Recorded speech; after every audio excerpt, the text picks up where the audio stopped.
Hello दोस्तों, आप सभी का स्वागत है आपके अपनी यूट्यूब चैनल इनकेश टीचिंग पॉइंट में। साथियों, बात करेंगे उत्तर प्रदेश 69,000 शिक्षक भर्ती बीएड बाहर गुड्डू सिंह याचिका सुप्रीम कोर्ट सुनवाई के परपेच में। इस वीडियो के माध्यम से चर्चा करेंगे। बड़ी अपडेट कोर्ट से आ रही है सुनवाई के परपेच में, क्या कुछ महत्वपूर्ण निष्कर्ष निकल कर आ रहा है, इस वीडियो के माध्यम से आपको अवगत कराएंगे। निवेदन करेंगे वीडियो को बिना स्किप किए हुए अंत तक देखें और सभी साथियों को शेयर करें। जैसा कि साथियों आप सभी को पता है, 2 बार लगातार जो आपकी सुनवाई है जो रजिस्ट्रार बेंच में लगी है, वहाँ से जो है आप सभी को पता है जो आपकी तीनों महत्वपूर्ण पार्टियां इस केस में, एक आपकी एनसीटी, एक स्टेट ऑफ यूपी और एक यूनियन ऑफ इंडिया, जिन्हें नोटिस जो है इशू किया गया था। नोटिस को लेकर के क्या निष्कर्ष है और क्या सुनवाई को लेकर के स्पष्ट रूप से निष्कर्ष निकल रहा है, तो वीडियो के माध्यम से विस्तार पूर्वक आपको अवगत कराएंगे। जरूर शेयर कीजिएगा वीडियो को और चैनल को सब्सक्राइब करके बेल आइकन जरूर प्रेस कर लीजिए, जिससे जो भी महत्वपूर्ण इन्फॉर्मेशन होगी आपके इस केस के परपेच में आपको आसानी से वीडियो के माध्यम से मिलती रहेगी। तो साथियों, यहाँ पर आपको अवगत करा दें, देख सकते हैं diary number 39,445/2023 Guddu Singh versus union of India.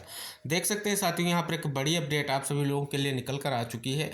19/3/2024 यानी 19 मार्च को जो है ये केस सुनवाई को लेकर के सूचीबद्ध हो चुका है और ये जस्टिस एस बोपन्ना सर की बेंच में सीरियल नंबर 1717 पर जो है स्पष्ट तौर पर सूचीबद्ध है सुनवाई को लेकर के। यहाँ पर निष्कर्ष निकल कर आ रहा है। फिलहाल साथियों, आप सभी को अवगत करा दें, जो आपकी पिछली सुनवाइयां हुई हैं उन पर जो है जो आर्डर आए हैं उन पर भी एक नज़र डालेंगे, आखिर क्या निष्कर्ष निकल कर आ रहा है। यहाँ पर आप अगर रिस्पोंडेंट की तरफ देखेंगे तो इस केस में 3 रिस्पोंडेंट आपको दिखाई देंगे। एक तो आपको यूनियन ऑफ इंडिया, दूसरा आपको जो है एनसीटी और तीसरा the state of Uttar Pradesh. ये 3 रिस्पोंडेंट इस केस में है। आप सभी को अवगत करा दिया।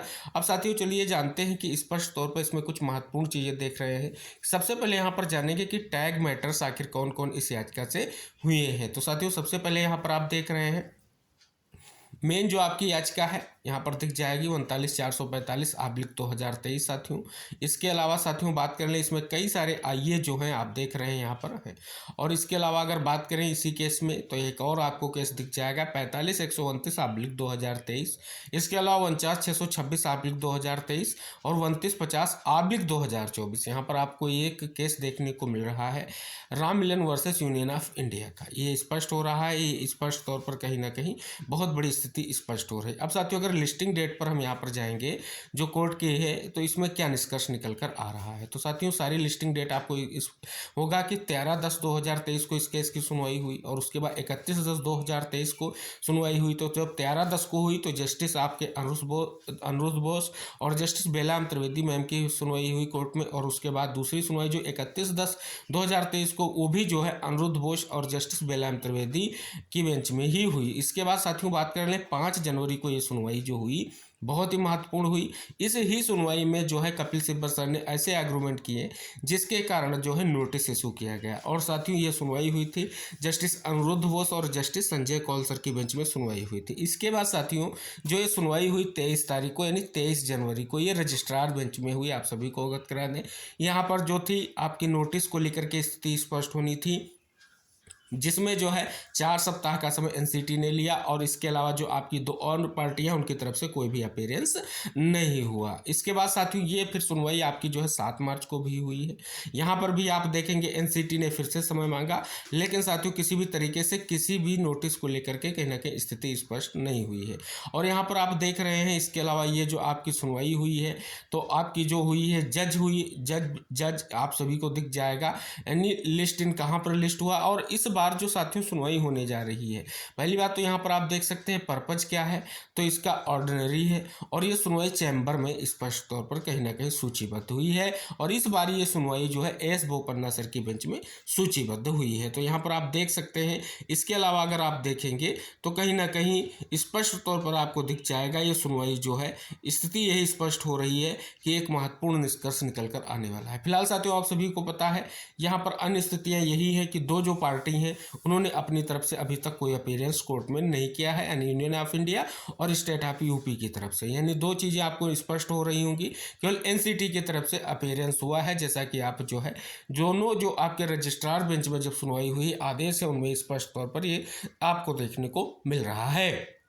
साथियों बात कर लें सबसे पहले जो अब तक सुनवाई हुई है और जो आर्डर निकल कर आए हैं उन पर एक नज़र डालेंगे। ये आपका 13/10/2023 को सुनवाई का आदेश है। यहाँ पर आप देख रहे हैं ये सुनवाई जस्टिस अनिरुद्ध बोस और जस्टिस बेलाम त्रिवेदी मैम की बेंच में हुई, जैसा हमने आपको अवगत भी कराया। लेकिन यहाँ पर अगर पिटिशनर यानी स्पष्ट तौर पर जो याचिका करता है गुड्डू सिंह जो शिक्षा मित्र हैं उनकी तरफ से जो है एडवोकेट पैनल की अगर बात करें तो आनंद नंदन जी रहे हैं और इसके अलावा अन्य नाम भी आपको देखने को मिल जाएंगे। तो यहाँ पर क्या निष्कर्ष निकला था कि यहाँ पर आप देख रहे हैं कि जो है 2 सप्ताह के लिए मैटर को आगे बढ़ाया गया था।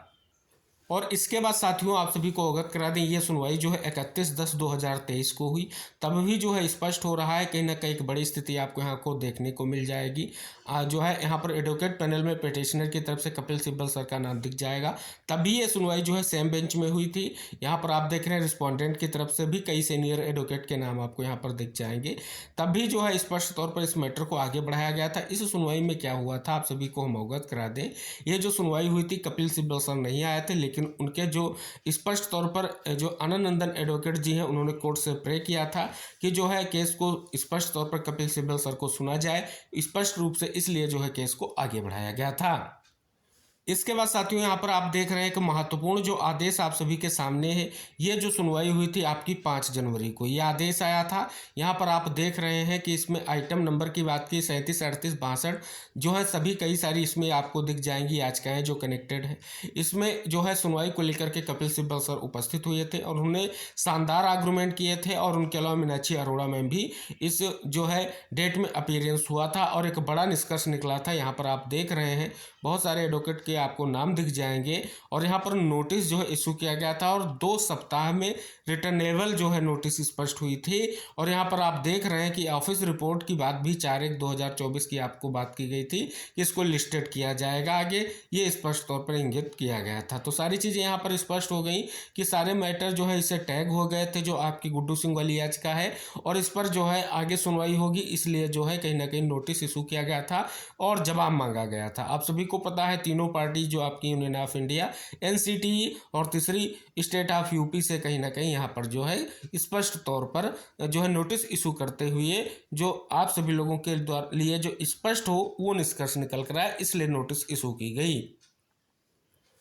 फिर साथियों इसके बाद जो आपकी सुनवाई हुई वो 23 जनवरी को हुई। 23 जनवरी को जो आपका केस है वो लगा आपका रजिस्ट्रार कोर्ट नंबर 2 में। यहाँ पर आप देख रहे हैं कि आपकी लीडिंग याचिका 10/97/2023 के साथ 2 याचिकाएं कनेक्टेड हैं। इनको स्पष्ट तौर पर यहाँ पर दर्शाया गया है। यहाँ पर देख सकते हैं कि स्पष्ट तौर पर 4 सप्ताह का समय जो है रिस्पोंडेंट नंबर 2 यानी एनसीटी को दिया गया। और इसके अलावा आप देख रहे हैं कि जो आपकी पार्टी नंबर 1, पार्टी नंबर 3 जो आपका रिस्पोंडेंट की है वो कहीं ना कहीं नो अपीयरेंस दिखाया गया और स्पष्ट ये भी किया गया कि ये सब जो समय है समाप्त हो जाने के बाद जो है कोर्ट में इस केस को लिस्ट किया जाएगा सुनवाई को लेकर के। यही चीज़ें आप सभी को जो और कनेक्टेड याचिकाएं हैं उनमें भी देखने को मिली। साथियों इसके बाद जो आपकी सुनवाई हुई 7 मार्च को हुई। यहाँ पर 7 मार्च का आदेश आप सभी के सामने है। यहाँ पर आप देख सकते हैं पीछे आपको जो है ये कनेक्टेड याचिकाएं देखने को मिली थी। एक और याचिका यहाँ पर कनेक्टेड हुई, नई याचिका जो है 1343/2023। ये भी सुनवाई जो है रजिस्ट्रार कोर्ट नंबर 2 में ही साथियों संपन्न हुई। और यहाँ पर बात कर लें, यहाँ पर जो निष्कर्ष निकला, यहाँ पर जो अगर बात कर ले कि जो पिटिशनर की तरफ से जो एडवोकेट हैं आपको आनंद नंदन जी का नाम दिख जाएगा, रामेश्वर प्रसाद गोयल जी का नाम दिख जाएगा, ये कई सारे एडवोकेट आपको देखने को मिले। यहाँ पर अगर हम बात कर लें साथियों आगे बढ़ करके तो इसमें सुनवाई के बाद जो आप सभी लोगों को पता है फिर से एक बड़ी अपडेट निकल कर आई कि जो पार्टी नंबर 1 और पार्टी नंबर 3 जो रिस्पोंडेंट की है उनकी तरफ से जो है किसी भी तरीके से कोई अपीयरेंस नहीं है।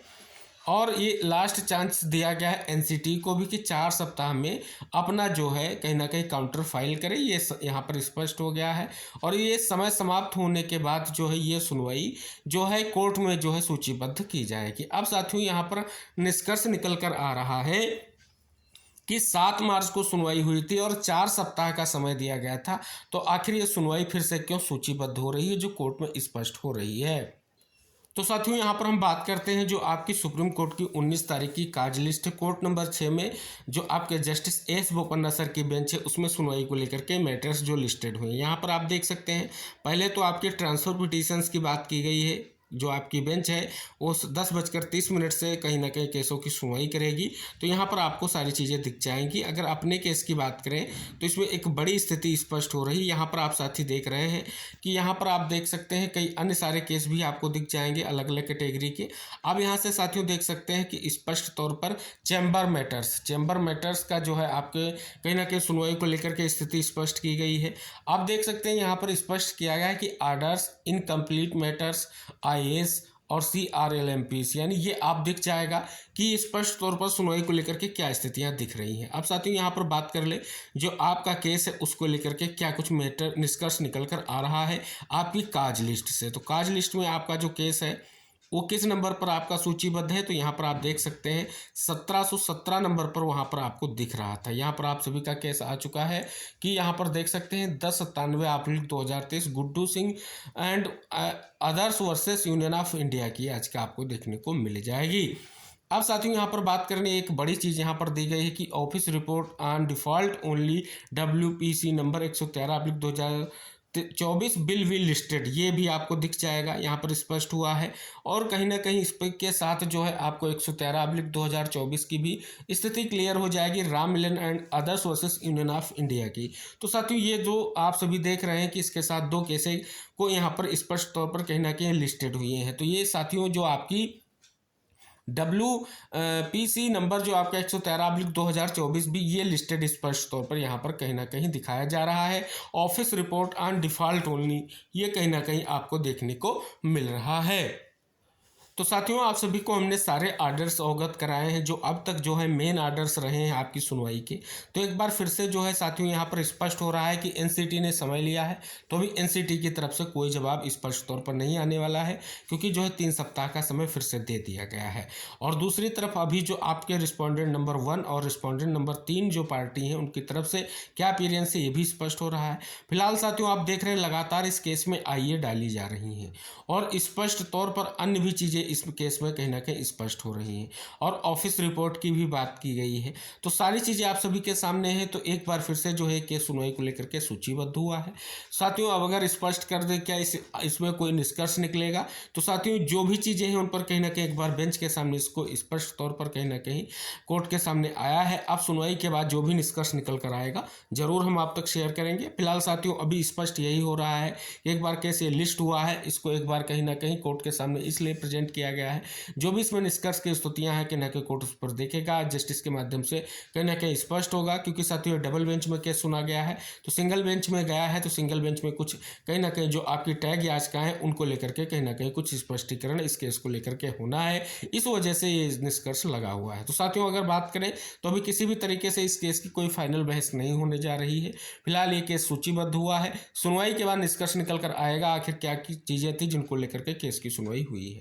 तो साथियों ये कुछ महत्वपूर्ण सूचना है आपके जो महत्वपूर्ण याचिका है 69,000 शिक्षक भर्ती की जो शिक्षा मित्र गुड्डू सिंह के माध्यम से की गई है सुप्रीम कोर्ट में, और उन्होंने सीधे तौर पर सुप्रीम कोर्ट से मांग की है क्योंकि BEड वर्सेस BTC का जो 11 अगस्त 2023 का जजमेंट है उसमें BEड को बाहर किया गया है और 2018 की अधिसूचना को रद्द किया गया है। और साथियों इसी बिहार पर एक केस किया गया है कि 69,000 शिक्षक भर्ती में जो चयनित BEड हैं उनको बाहर किया जाए और उनके स्थान पर शिक्षा मित्रों का जो है समायोजन किया जाए या उनको जो है मौका दिया जाए। क्योंकि साथियों सुप्रीम कोर्ट के आदेश पर ही शिक्षा मित्रों का समायोजन रद्द किया गया था और उसके बाद है 69,000 और 68,502 शिक्षक भर्तियाँ यूपी में हुई, जिसमें 68,500 पहले शिक्षक भर्ती हुई, उसके बाद 69,000 शिक्षक भर्ती हुई। 69,000 शिक्षक भर्ती में BEड डिग्री धारकों को जो है मौका दिया गया था। लेकिन साथियों स्पष्ट हो रहा है कि अब वर्तमान में ये केस कहीं ना कहीं चल रहे हैं। हालांकि साथियों इस उद्देश्य से 1 अप्रैल को एक बड़ी सुनवाई आप सभी को पता है चयनित BEड को लेकर के लगी हुई है, जिसमें बड़ी स्थिति स्पष्ट होनी है क्योंकि ब्रिज कोर्स के साथ जो है चयनित BEड को लेकर के कोर्ट ने एक सुझाव मांगा है। अब उस पर क्या निष्कर्ष निकल कर आता है एक बड़ी अपडेट होगी। फिलहाल साथियों ये सुनवाई को लेकर के केस सूचीबद्ध है और 19 तारीख यानी परसों क्या निष्कर्ष निकल कर आएगा सुनवाई के बाद हम जरूर आप तक शेयर करेंगे। तो निवेदन रहेगा इस वीडियो को शेयर करके चैनल को सब्सक्राइब करके बेल आइकन जरूर प्रेस कर लीजिएगा। जो भी निष्कर्ष होगा हम वीडियो के माध्यम से आप तक शेयर करेंगे। मिलते हैं नेक्स्ट अपडेट के साथ, तब तक के लिए टेक केयर, बाय बाय साथियों।